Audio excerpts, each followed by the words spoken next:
तो दोस्तों आपने भी अपना जीएसटी नंबर ले रखा है और वो भी कॉम्पोजिशन स्कीम के अंदर। तो आप एक छोटे दुकानदार हैं, हालांकि जीएसटी वाले या कोई भी डिपार्टमेंट वाले आपको ज्यादा परेशान नहीं करते हैं, लेकिन ये आपकी रिस्पॉन्सिबिलिटी बनती है कि आप भी सारे के सारे कंप्लायंस टाइम से करें। जैसे ही 3 महीने खत्म हो जाते हैं, बात करते हैं अप्रैल, मई, जून, 30 जून को आपका ये क्वार्टर खत्म हो गया। उसके अगले महीने की 18 तारीख से पहले CMP08 का फॉर्म भरना होता है, जिसे आप रिटर्न बोल सकते हैं, जहां पर आपको अपनी सेल दिखानी होती है, जो भी आपका जीएसटी बनता है वो दिखा करके सरकार को भरना होता है। तो दोस्तों आज की इस वीडियो में आपको अप्रैल, मई, जून के क्वार्टर की CMP08 भर के बताएंगे। या इससे पहले या इससे बाद का भी कोई क्वार्टर है उसके लिए भी ये सेम एप्लीकेबल रहेगा, जहां पर आपको किस तरह से अपना 4A चेक करना है कि सामने वाले व्यक्ति ने कैसे आपके बिल काटे हैं, कैसे आपको अपनी सेल और टैक्स डालना है, कैसे आपको उस टैक्स के चालान को यूपीआई से, फोन पे से घर बैठे ही भरना है। उसके बाद में आपको अपनी रिटर्न को सबमिट कर देना है। फिर भी कोई डाउट, क्वेरी, क्वेश्चन रहती है तो आप कमेंट करके पूछें। तो दोस्तों वीडियो अच्छी लगी हो तो लाइक, और हमें अभी तक सब्सक्राइब नहीं किया है तो सब्सक्राइब करके हमें अप्रिशिएट भी किया करें। तो देर ना करते हुए सीधा ही जीएसटी के पोर्टल पर लेकर के चलते हैं, जहां पर CMP08 के रिटर्न को स्टेप बाय स्टेप भरना सीख लेते हैं। तो दोस्तों CMP08 आपको इस क्वार्टर की अगर भरनी है तो आपको कहां पे आना पड़ेगा, जीएसटी की वेबसाइट पर आ जाना पड़ेगा, जो कि gst.gov.in है। इस तरह की वेबसाइट पर आपको क्लिक कर देना है। अब दोस्तों यहां पे इस तरह का पोर्टल आपका आ जाएगा। राइट साइड में ऊपर ऊपर रजिस्टर का ऑप्शन है। ऑलरेडी आपने जीएसटी नंबर ले रखा है, जीएसटी नंबर लेने के लिए रजिस्टर पर क्लिक करना होता है, अदरवाइज आपको यहाँ पे लॉगिन बटन पर क्लिक कर देना है। जैसे ही लॉगिन बटन पर क्लिक करेंगे, अब आपसे यहाँ पे पूछा जाएगा कि आपका यूजर नेम क्या है, फिर आपका पूछा जाएगा कि आपका पासवर्ड क्या है। इसके बाद में इस कैप्चा कोड को आपको यहाँ पे डाल के लॉगिन बटन पर क्लिक कर देना है। अब बहुत सारे लोग बोलते हैं कि सर हमारे पास तो हमारा यूजर नेम और पासवर्ड नहीं है। अगर इनकम टैक्स के पोर्टल पर आपकी ईमेल आईडी डाली गई है तो आप अपने यूजर नेम को चेंज कर सकते हैं। ईमेल या मोबाइल दोनों में से कुछ भी है तब जाकर के आप अपना पासवर्ड चेंज कर सकते हैं। अदरवाइज दोस्तों जिस व्यक्ति ने आपका जीएसटी नंबर लिया था उसी के पास ही आपका यूजर आईडी पासवर्ड यूजुअली वो क्रिएट करते हैं। फर्स्ट टाइम ये नहीं पॉसिबल हो पा रहा है तो आप अपने लोकल जीएसटी ऑफिस में जाएं, वहां पे जाकर के उनको एक एप्लीकेशन दें तो आपका यूजर आईडी पासवर्ड वो नया बना देंगे। तो हमारे पास में हमारा यूजर आईडी पासवर्ड है तो हम यूजर आईडी, पासवर्ड, कैप्चा डाल करके लॉगिन बटन पर क्लिक कर देते हैं। तो लॉगिन करने के बाद आपका इस तरह का पोर्टल खुलेगा। यहाँ पे आपको वेलकम किया जा रहा है, आपका नाम लिया जा रहा है। यहाँ पे रिटर्न डैशबोर्ड में जाएं, चालान क्रिएट करें, एनुअल रिटर्न जो जीएसटीआर की 4 की रिटर्न भरनी है वो यहाँ से जाकर के भरें। अब हम रिटर्न डैशबोर्ड के अंदर आ जाते हैं। जैसे ही रिटर्न डैशबोर्ड पर आएंगे तो हमारे रिटर्न्स के बारे में बता देगा कि आपने कौन सी रिटर्न्स ऑलरेडी भर रखी है, कौन सी नहीं भरनी है। अब आप लोगों को हम दोस्तों 1 अप्रैल 2026 से लेकर के 30 जून 2026 ये आपका फाइनेंशियल ईयर कौन सा हो जाएगा, 26-27 हो जाने वाला है। आप एसएमएस के माध्यम से भी भर सकते हैं अगर आपकी नील की रिटर्न है।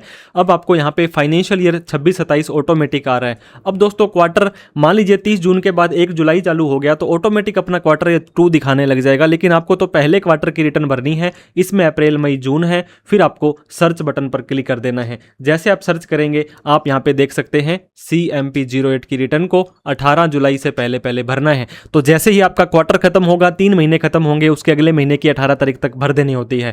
4A के अंदर जाकर के व्यू पर क्लिक करेंगे। आपने दोस्तों ऑनलाइन कोई भी परचेज की थी उन सभी B2B की डेटा यहाँ पे आ जाएगा। यहाँ पे आप फिर से आएंगे, यहाँ पे देखिए B2B इनवॉइस आ रहे हैं कि आपने अपने जीएसटी नंबर सामने वाले व्यक्ति को दिया था तो उन्होंने आपके नाम से क्या क्या डेटा डाला है। तो ये देखिए ये जीएसटी नंबर आ चुका है, उस व्यक्ति का नाम आ चुका है और कितने बिल उसने आपको जारी किए हैं। ये सारा डेटा आपका यहाँ पे आपको देख लेना है, क्रॉस वेरीफाई कर लेना है, फिर से आपको रिटर्न डैशबोर्ड में आ जाना है। तो हम फिर से यहाँ पे CMP08 में आने के बाद प्रिपेयर ऑनलाइन पर क्लिक कर देंगे। अब यहाँ पे फिर से आपका नेम, साल वगैरह सारा आ जाएगा। अप्रैल, मई, जून की हम भरने वाले हैं, ये हमारी ड्यू डेट है। अगर आपकी कोई भी सेल नहीं है, कोई भी परचेज नहीं है तो CMP08 को नील की फाइल कर सकते हैं, लेकिन आपको फाइल करनी जरूरी है। जैसे ही चेकबॉक्स पे क्लिक करेंगे तो आपको ये बोल देगा कि नील की भरना चाहते हैं या नहीं।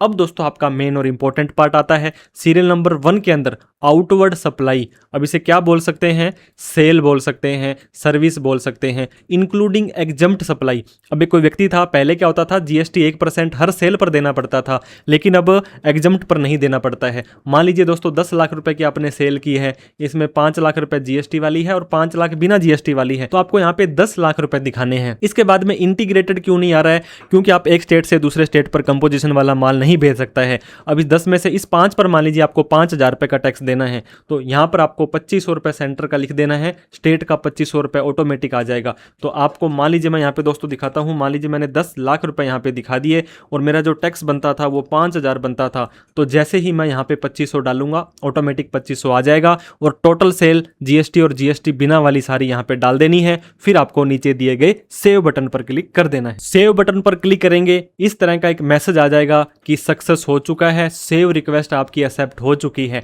अब फिर से आपको ओके बटन पर क्लिक कर देना है। अब दोस्तों नीचे प्रोसीड टू फाइल का ऑप्शन आ रहा होगा कि आप अपने CMP-08 को फाइल करने के लिए आगे बढ़िए, प्रोसीड करिए। अब यहाँ पे देख सकते हैं ये बोलता है कंप्यूट लाइबिलिटी रिक्वेस्ट रिसीव हो चुकी है कि आपका टैक्स कितना बनता है, स्टेटस थोड़ी देर में चेक करें। नहीं तो यहाँ पे इस निशान का ऑप्शन आ रहा होगा दोस्तों, रिफ्रेश करके ऐसा एक निशान आ रहा है।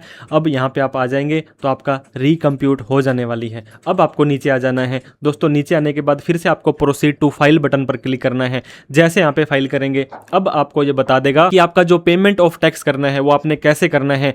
आपका कैश लेजर बैलेंस आपके पास, आपने ITC तो इसमें यूज होता नहीं है, तो आपका इंटीग्रेटेड टैक्स ये तो ना तो दोस्तों आपका सेल पे लगेगा, ना ही आपको भरना है। यहाँ पे CGST और SGST के अंदर आपका टैक्स के अंदर ये देखिए कितना रुपए पड़ा है, 0 रुपए पड़ा है। हालांकि 50 रुपए की लेट फीस अगर आप लेट भरते हैं तो यहाँ पे यूज कर सकते हैं। अब आपका टैक्स तो 0 है तो भी टेंशन नहीं लेनी है दोस्तों। थोड़ा सा नीचे आएगा, अब ये बोलता है कि आपको पेमेंट करनी पड़ेगी। यहाँ पे आप देखेंगे तो आपका सेंट्रल का टैक्स है 975, स्टेट का टैक्स है 975, मतलब इतना टैक्स आपका टैक्स पेबल के अंदर अदर देन रिवर्स चार्ज में आ जाएगा। अब आपको नीचे आकर के यहाँ पे क्रिएट चालान का ऑप्शन आ रहा है, क्योंकि जब तक आपका पैसा ही नहीं पड़ा होगा आप कैसे काम करेंगे। तो हमने यहाँ पे क्रिएट चालान पर क्लिक कर दिया है। अब आपका जितना भी टैक्स बनता है उसका चालान यहाँ पे देखिए रीजन फॉर चालान आता है, ये एनी अदर पेमेंट आ गया। डिपॉजिट की डिटेल आपको आ जाएगी कि CGST में और ये SGST में हमने इतना इतना टैक्स भरना है। अगर आपको ऑनलाइन भरना है UPI से तो ई पेमेंट करें, बैंक में जाकर के भरना है तो ये करें, नेफ्ट RTGS करना है तो ये करें। तो हमने ई पेमेंट कर दिया। जनरेट चालान पर क्लिक कर देना है दोस्तों। यहाँ पे एक मैसेज आएगा चालान जनरेटेड सक्सेसफुली। अब आपको नीचे आ जाना है। नीचे आने के बाद फिर से आपको पूछेगा कि आप preferred bank, net banking, debit credit card या UPI के माध्यम से भरना चाहते हैं तो हमने UPI पे क्लिक कर देना है। अब इनके अंदर से दोस्तों अगर आपका कोई भी बैंक नहीं है तो भी टेंशन नहीं लेनी है, किसी भी एक बैंक को सेलेक्ट कर लेना है, क्योंकि ये इनका सामने वालों का पेमेंट गेटवे है। इसको करेंगे, इस चेकबॉक्स पे क्लिक करेंगे, फिर आपको मेक पेमेंट पर क्लिक कर देना है। जैसे ही मेक पेमेंट पर क्लिक करेंगे ये आपको मर्चेंट की जो भी आपने सेलेक्ट किया था उसकी वेबसाइट पर लेकर के आ जाएगा। फिर आपको कंफर्म बटन पर क्लिक कर देना है। कंफर्म करेंगे तो यहाँ पे आपका एक QR कोड दिखाई देगा, नहीं दे रहा है तो आप UPI की ID डाल सकते हैं। तो सारे के सारे ऑप्शन आपको दिखाई देंगे। अब आपको अपने फोन पे से, गूगल पे से, जैसे भी आप अपनी पेमेंट करना चाहते हैं खोल करके उसमें अपना पेमेंट को एक्सेप्ट कर लेंगे। जैसे ही आप पेमेंट करेंगे प्रोसेसिंग पेमेंट आपकी हो जाएगी। इस तरह से आपको फिर से ये GST के पोर्टल पर लेकर के आ जाएगा। Your payment is successfully completed, इतने रुपए की पेमेंट दोस्तों, ये ट्रांजेक्शन ID है और आप यहाँ से अपनी रसीद देख सकते हैं, कैश लेजर देख सकते हैं। फिर आपको नीचे दिए गए कंटिन्यू बटन पर क्लिक कर देना है। अब आपको जो पहले आपका कैश का लेजर दिखाया जा रहा था यहाँ पे 0 आ रहा था, अब जितने रुपए का टैक्स आपका लगेगा वो CGST और SGST में आ चुका है। अब आपको नीचे आ जाना है। अब यहाँ पे आप देख सकते हैं इस चेकबॉक्स पे क्लिक कर देना है ताकि आप कंफर्म करें। अब साइनिंग पर्सन को यहाँ पे सेलेक्ट कर लें, जो व्यक्ति इस रिटर्न को लगा रहा है। फिर नीचे आपको दोस्तों फाइल CMP-08 का ऑप्शन आ रहा होगा, इस पर क्लिक कर देना है। ये बोलते हैं कि आपका पेमेंट हम डिडक्ट कर लेंगे आपके कैश लेजर से, बाद में ये रिवर्स नहीं करेंगे, सोच समझ के आप इसको क्लिक करें। हमने यहाँ पे यस कर दिया है। अब दोस्तों आप यहाँ पे देखेंगे कि आप अपने CMP-08 एप्लीकेशन को भर रहे हैं, इस पीरियड की भर रहे हैं और ये आपका GST नंबर है। आपके पास डिजिटल सिग्नेचर है तो DSC से, otherwise EVC electronic verification code पर आप क्लिक करेंगे। यहाँ पर दोस्तों आपके इस मोबाइल नंबर पर और आपके इस मेल ID पर आपने जो भी आपका OTP दिया था वो OTP यहाँ पे आपका चला जाएगा। वो OTP आपको यहाँ पे डालना है, उसके बाद में वेरीफाई बटन पर क्लिक कर देना है। तो जैसे ही आप OTP डाल करके यहाँ पर दिए गए वेरीफाई बटन पर क्लिक करेंगे आपको इस तरह का एक ग्रीन कलर में मैसेज आ जाएगा, CMP-08 इस GST नंबर की, इस पीरियड की दोस्तों इस तारीख को फाइल हो चुकी है और ये आपका रेफरेंस नंबर भी आ चुका है। तो दोस्तों आप लोग भी टाइम से अपनी रिटर्न को भर लें, ऐसा ना हो कि बाद में आपका GST कैंसिल हो जाए और आपको किसी प्रॉब्लम का सामना करना पड़ जाए। फिर भी कोई डाउट, क्वेरी, क्वेश्चन हो तो कमेंट करके पूछें। किसी भी तरह की कोई प्रोफेशनल हेल्प चाहिए तो दिए गए नंबर पर कॉल, मैसेज, व्हाट्सएप कर सकते हैं। Thank you so much for watching this video. जय हिंद, जय भारत।